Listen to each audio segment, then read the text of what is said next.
When it comes to overall crime and criminal justice reform, officials in Oklahoma's two largest cities don't agree on who's doing a better job of addressing those issues.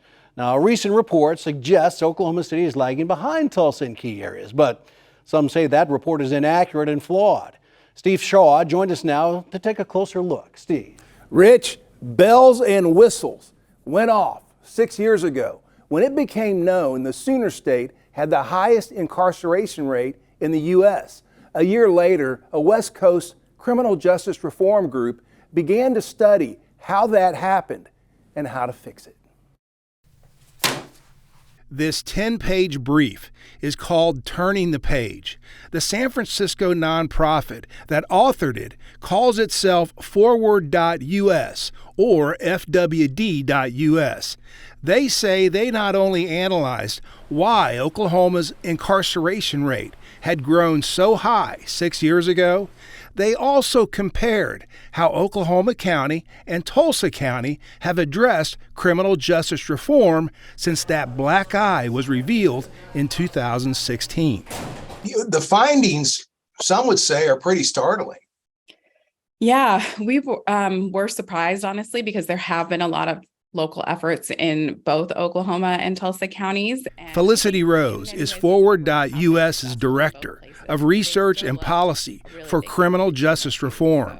In 2016, she was a technical assistance provider for then Oklahoma Governor Mary Fallon's Justice Reform Task Force.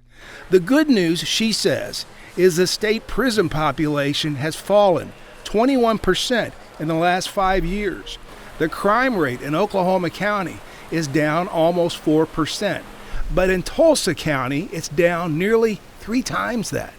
We gathered our statistics from a number of different sources on the bail side. We were helped by Oklahoma Policy Institute, who was able to pull that data from court records. On the prison side, we use data from the Department of Corrections to do that analysis. And then on the crime side, we use data from the Oklahoma State Bureau of Investigations. Rose says their research shows there is a noticeable gap. 2 of the chief complaints are Oklahoma County sets higher felony bail amounts and issues longer prison sentences. In Oklahoma County, we saw the median bail is for felonies is at twice as high as in Tulsa County. Oklahoma County is sending a lot more people to prison. It's sentencing them for longer, which you really don't expect to see. Usually when more people are going to prison, their sentences are shorter, but you actually see harsher punishment on both those fronts in Oklahoma County compared to Tulsa. I don't think there's any way they can come up with those statistics. Bob Ravitz has been chief public defender for Oklahoma County since 1987.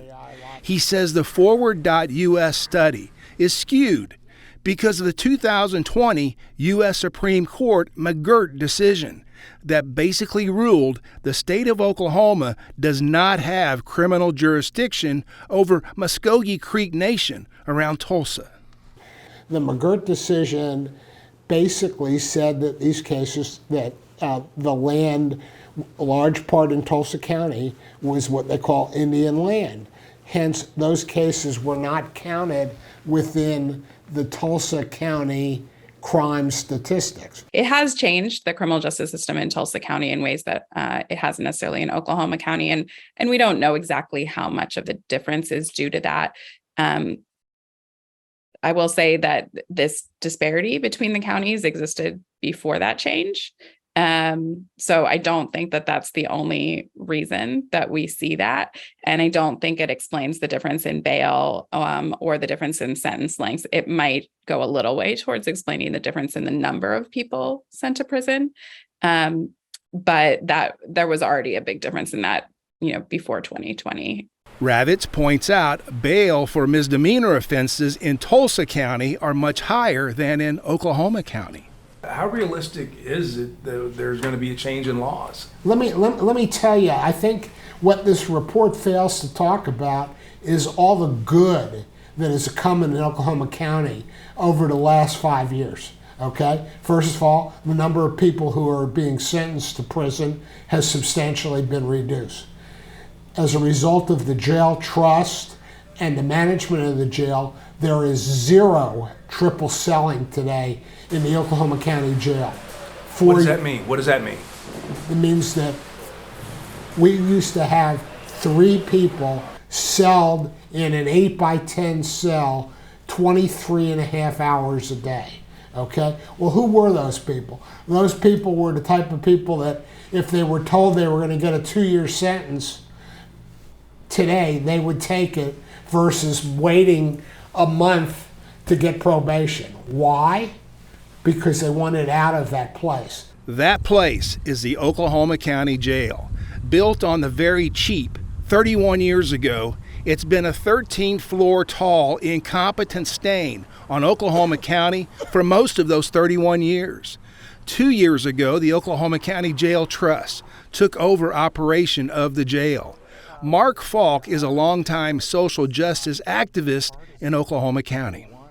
And in fact, the atrocities have escalated in the jail since the jail trust took over, and I hate to put it bluntly, but we have had at least 2 rapes in there. We have had multiple beatings. The jail population has not dropped at all since they took over.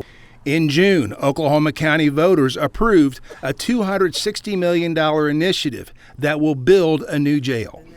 Timothy Tardy Bono is executive director of the Oklahoma County Criminal Justice Advisory Council. He says Central Oklahoma is moving in the right direction.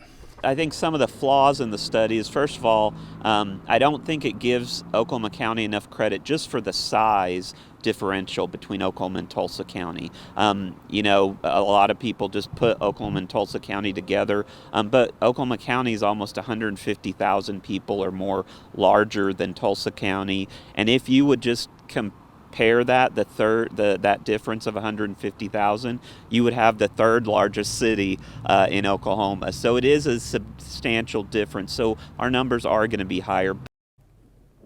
Tardy Bono says the new Oklahoma County Jail should be finished in 3 to 4 years.